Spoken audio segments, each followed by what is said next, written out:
It's not just radio, it's Rockland World Radio. RocklandWorldRadio.com.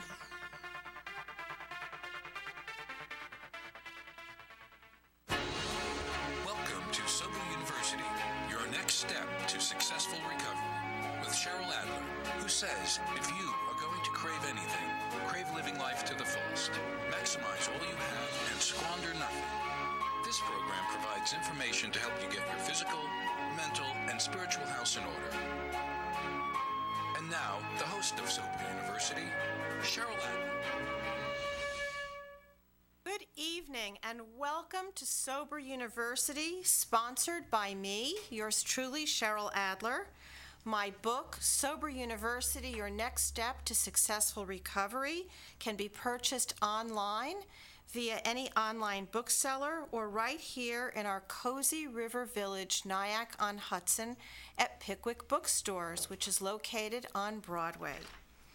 You can read about me and my book at soberuniversity.com, and you can contact me by phone, the old-fashioned telephone, at 845-358-4652.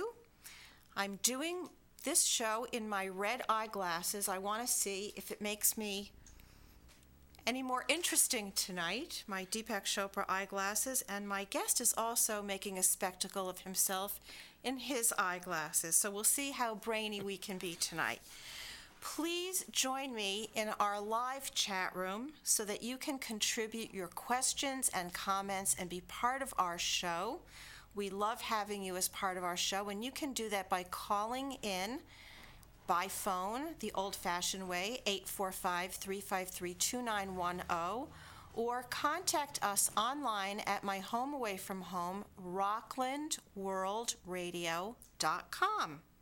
Without further ado, I would love to introduce my encore guest, Larry Luxembourg, who is partner at Lexington Avenue Capital Management. Welcome back to the show. Well, thanks, Cheryl. Delighted to be here. I'm very delighted to have you. The last time you were here, we touched on some basic ideas and principles relating to money and money management and just the awareness of money. And tonight I'd like to dig a little bit deeper. There is a chapter in my book called Sober Finance. I don't know if these glasses are helping me right now, but there is a chapter in my book called Sober Finance, and I really encourage people to read that chapter because part of getting sober is really having a very strong financial foundation. So, Larry, tell us something about your financial management company, who your clients are, and what do they seek you out to do for them?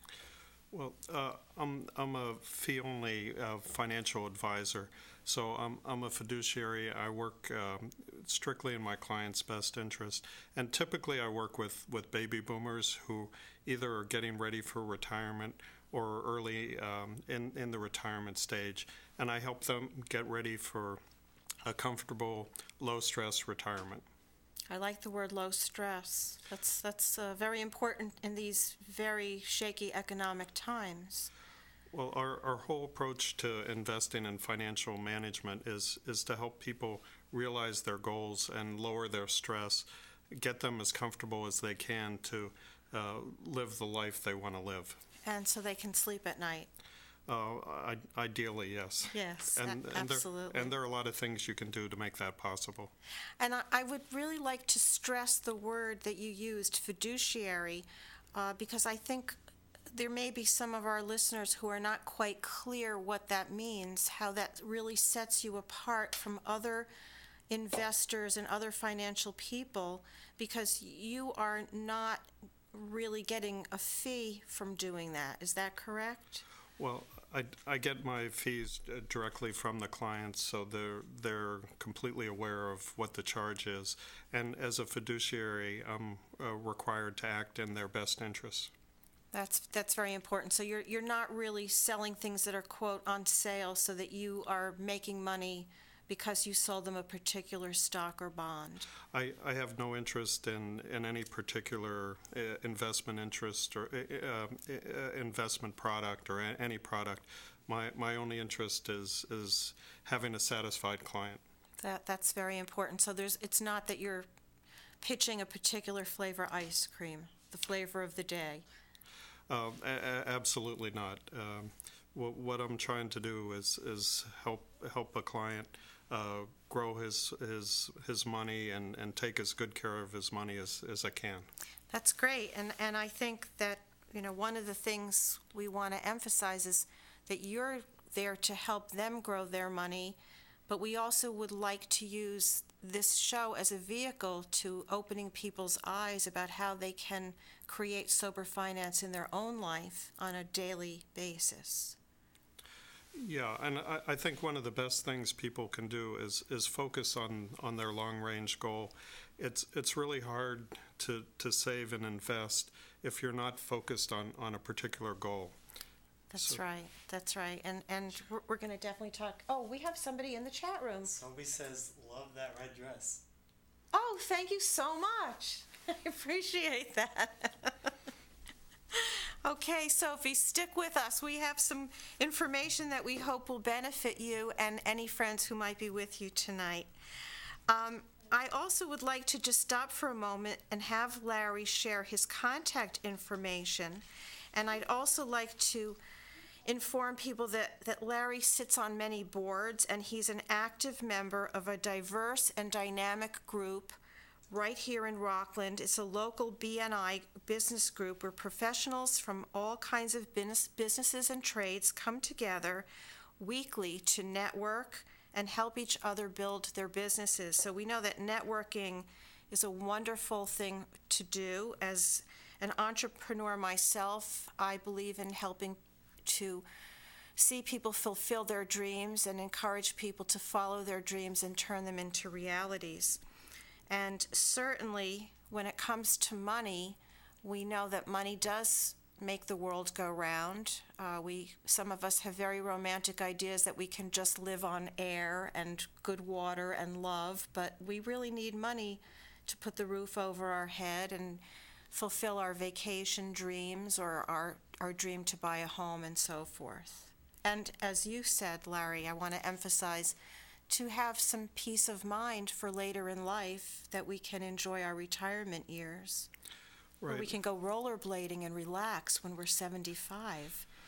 Well, the baby boomers are the most active generation in history, and they continue that through retirement.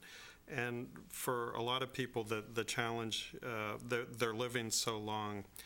Many people now are living into their 80s and 90s, so it's a challenge to make sure that your money outlives you, not you outlive your money. Very, very well said. That's correct. We need to have our money to support us through those long years, because we are sticking around a lot longer. Thank God for that. Yeah, and people tend to underestimate how long they'll live and not prepare for it. So you really can't plan for a retirement. You can't envision. So part of what I like to do is help people understand that so many people are living longer these days. Right. So you're helping to increase people's awareness about various aspects of money that might not occur to them on a regular daily basis for themselves. You're educating people about money.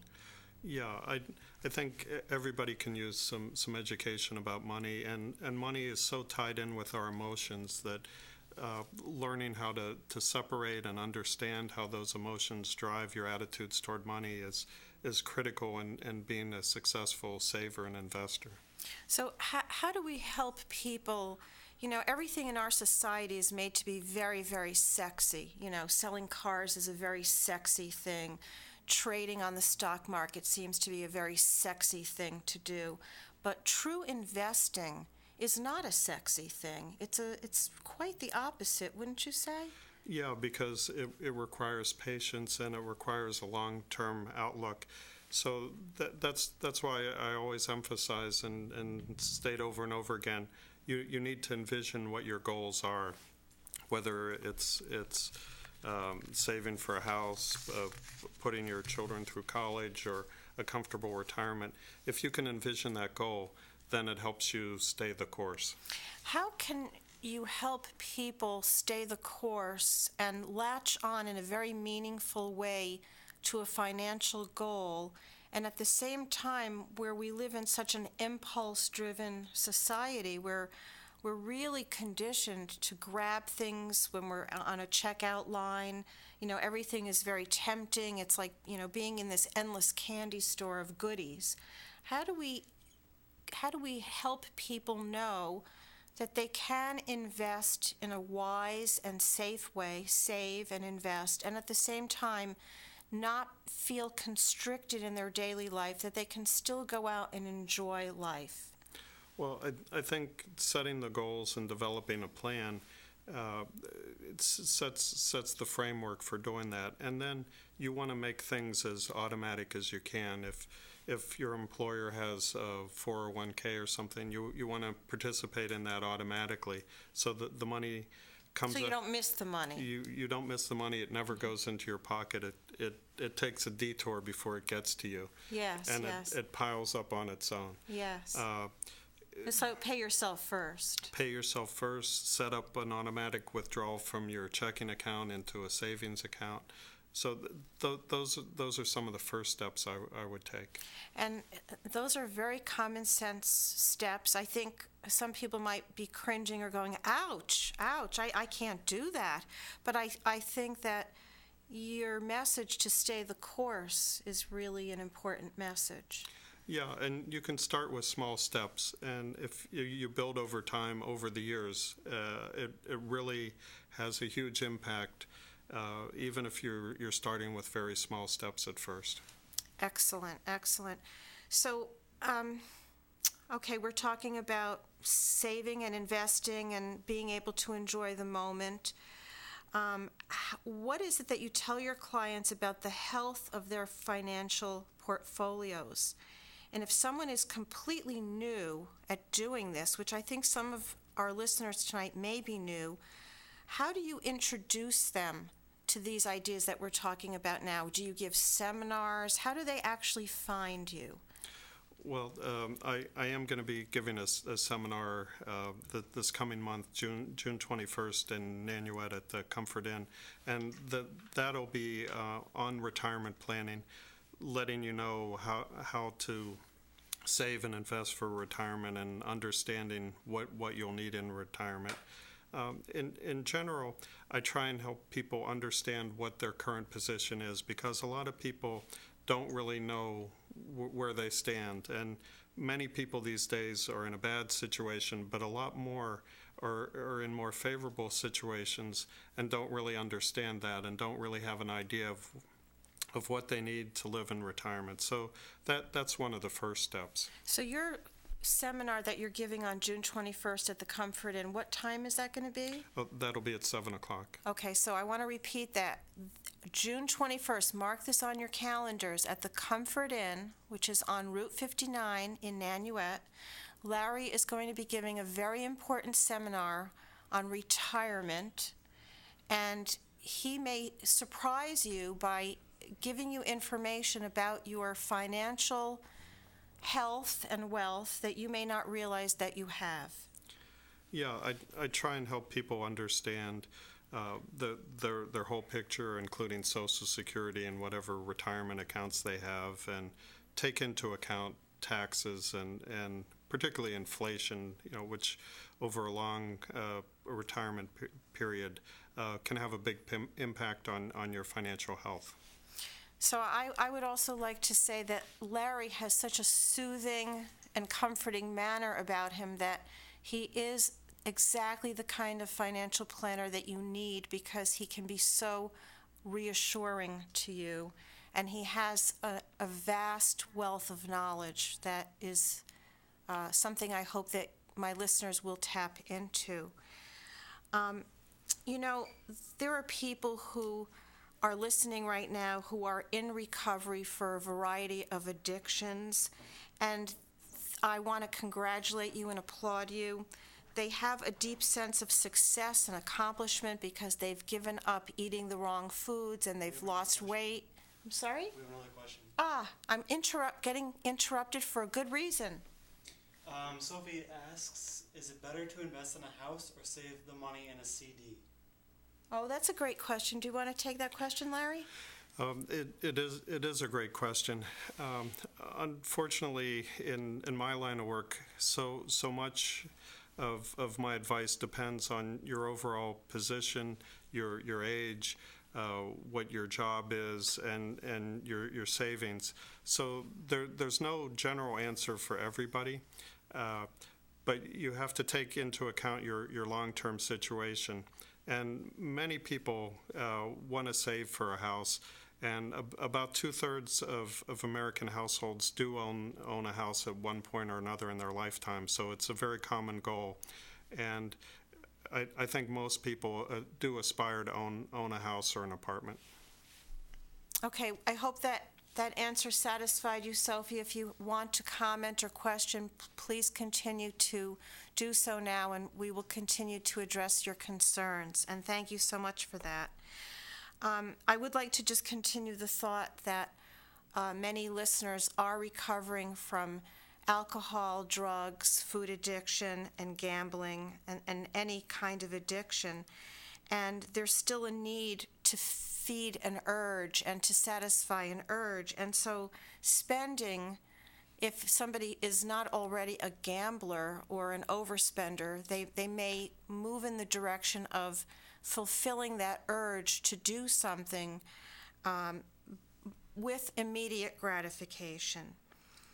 So how can we learn to shift our needs for instant gratification, gambling on horses, going to casinos, playing around with the slot machines, overextending our credit card debt?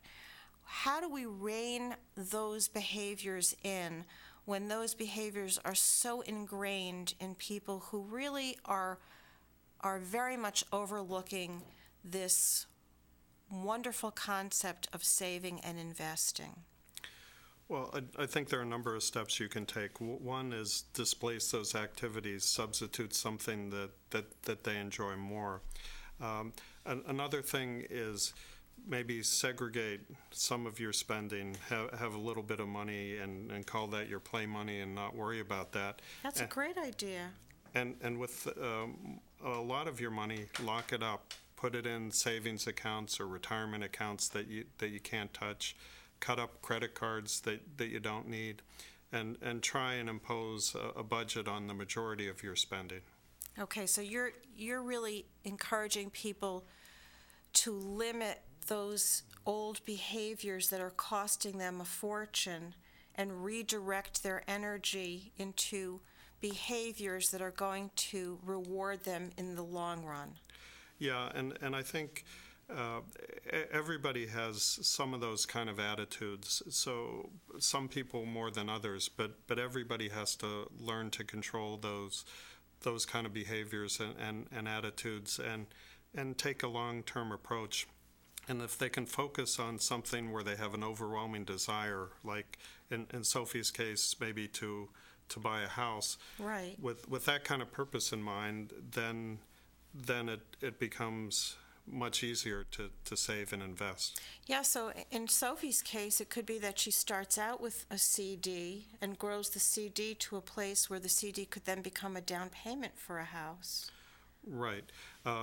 So once she has a particular house or an area in mind and she has a financial target, then she can see what she needs to purchase that house and maintain that house once she has it, and see how that fits into her overall picture.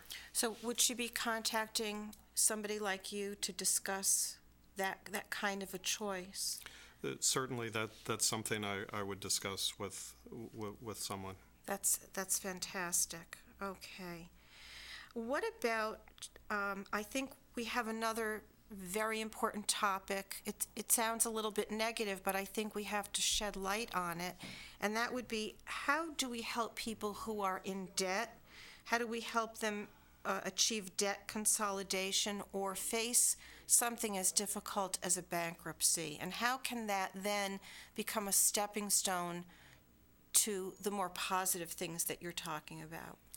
Well, the debt's become a really big topic over the last 5 years. With the recession, so many people got into serious problems, whether they lost their jobs and then were faced with a mountain of debt, Sure. or they just got in over their heads when the credit was so easily available. There's a whole group of people who specialize in management of debt and working out of difficult debt situations. There's a number of nonprofit groups in the metro area. Green Path is a good one that I often refer people to. But depending on the amount of debt, there are different steps you can take. But in general, you want to add up your debt, start paying off the most expensive debt if you can, and limiting your future debt until you get it paid off. And do you think that there are some instances where bankruptcy is a necessity in order to really start over? There are definitely circumstances where bankruptcy is the only option. It's usually the last resort, but sometimes it's essential. And oftentimes that could be somebody's got a catastrophic health situation, they've lost their job or some other disaster, but oftentimes that is the only way out. And people can rebuild after bankruptcy. It's not the end of the line. It's not the end of the line. Can we talk about why it's important to have a good credit score? Credit scores are used for a lot of things, but they're particularly used in whether somebody can borrow for a car, for a house, or get a credit card, and also the rates that those loans come at. So somebody with a good credit score will be able to save substantially on the interest. So that is a very important thing to have. Absolutely, and it's very important to monitor your credit score. There's places you can get free credit reports once a year, and there's steps you can take to improve your credit score. So that's something that's very important for people to focus on. I believe that there are some genuine and reliable sources for gaining your credit score. Do you happen to know them offhand? No. Okay. Sorry about that. No, I don't recall. Okay. All right. Because I think that you have to be careful when you're online. There are some that actually are not. They're less than trustworthy. I'm not quite sure what they are. So I would caution people when you are going for your credit score to be very careful about what you're doing online to do that. Right. The only thing I'd add is that you are entitled to a free credit score once a year. Yes, once a year. I think it's Experian, and there's a few. There are three main. Three main ones. Do you know the names of those? Offhand. These are bad questions I'm asking. Oh my goodness! I'm gonna get clobbered for this when this show is over. Okay. Larry, we didn't get to hear your contact information, your website, and your telephone number. Can you share that with us now? Sure. My website is www.lexingtonav.com. My phone number is 845-708-5306. And my email is luxenberg@lexingtonav.com. Can you spell that for us? Luxenberg is Luxenberg. Excellent. Okay. Any other suggestions that you have from turning bad spending habits into sober saving habits?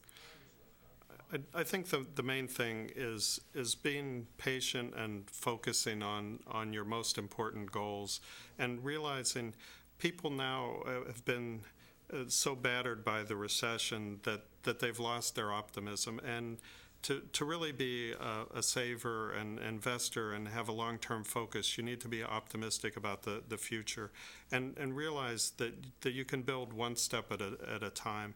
And if you do that, I think that's the best way to achieve the kind of financial life and the kind of general life that you want to achieve. So I'd like to reflect that back to you, and I want to commend you for that very optimistic viewpoint, which I think is very hard for many people who are already struggling with unemployment or facing a loss of a job and looking for a new job, that you've always got to hold on to hope. Know that there is something around the corner. Before the show started, we were having a very interesting and lively conversation, and I would really love it if you could just give us a couple of comments that you shared with me about how people were so limited during a recession where they had no idea that 4 or 5 years later there would be some amazing and wonderful innovations that we now enjoy. Can you talk about that? I think in general people tend to look at the current situation and think it's going to last forever, whether the current situation is bad or whether it's good. So during a bad period like now, they think it's going to last forever. And I'm always encouraged by remembering what it was like in 1990 and 91 when we had a very serious recession and the real estate market looked hopeless, the auto industry looked hopeless, and all we could see was problems and we couldn't see opportunities. And within 5 years, we had the Netscape browser come out, making the internet a commercial product around the world. We had innovations in cell phones and all sorts of technologies that brought prosperity to the economy and employed millions and millions of people. And none of that was foreseeable a few years earlier. And I'm hopeful that we're entering a period like that again, where all we can see now is gloom and doom, but a few years from now, we'll be looking back and we won't be able to remember how bad a period this is. That is a wonderful thought that we should end on, is that there should always be hope, that things are cyclical, and that people can thrive. And I really want to emphasize that. So in terms of sober finance, clean up your debt, learn how to rein in your spending, look forward to the future, have a dream, have a goal, and make a plan, and call Larry. Well, thanks, Cheryl. Okay. We're going to stop right now, and I just would like to remind my listeners to come back and share more time and talking about sober living. My guest next week will be Glenn Keane, who is also a radio show host right here at rocklandworldradio.com. He has a terrific show called Spotlight on Success. I think you're going to see him tomorrow. Yeah, Glenn's a good friend of mine. Yeah, so you can talk to Glenn about being here tonight and that he's going to be here next week. And he's a success coach, so he'll be here to talk about success and motivation. And I just want to make sure, Alex, are there any other comments in the chat room? Well, Harold says, not without Obama in the White House. Then Sophie said, why will Romney ruin everything? So there's a little bit of a political debate going on, which I think is terrific to talk about, but unfortunately it's a little too late in my half hour to do so. But I encourage you to keep talking away and talk amongst yourselves, because we are Americans and we enjoy free speech and the exchange of ideas. And keep on talking. Anything else? No. I think people should just be optimistic about the future and try and take individual action to make sure that they realize their own success. Excellent. So stay with your own success. Sophie said she loved the show. Thank you, Sophie. We loved having you as a member of our show, and come back next week and every week that you possibly can. Remember that all the shows that we do here are archived for your listening pleasure anytime you like, and you can find them under the programs on the home page. So that's all the time we have for now. That makes me kind of sad because I could spend the night here. Please reach me here at my home away from home, rocklandworldradio.com, or my office, 845-358-4652, or my website, soberuniversity.com. Did my eyeglasses make me any smarter tonight? Yeah. Definitely? All right, then I guess I'm going to have to wear them again next week. Remember, if you're going to crave anything, crave living life to the fullest. Maximize all you have and squander nothing. Thanks for sharing your time with me tonight. Good night.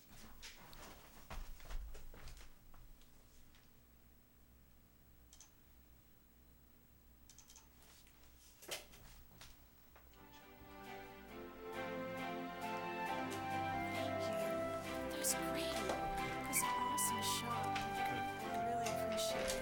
I'm glad. Covered so much. We did. It worked out a lot different than the script, but I think it was. Even better. I think it came. Absolutely. This was just an outline. Okay. It's better if we could just flow. I think the conference.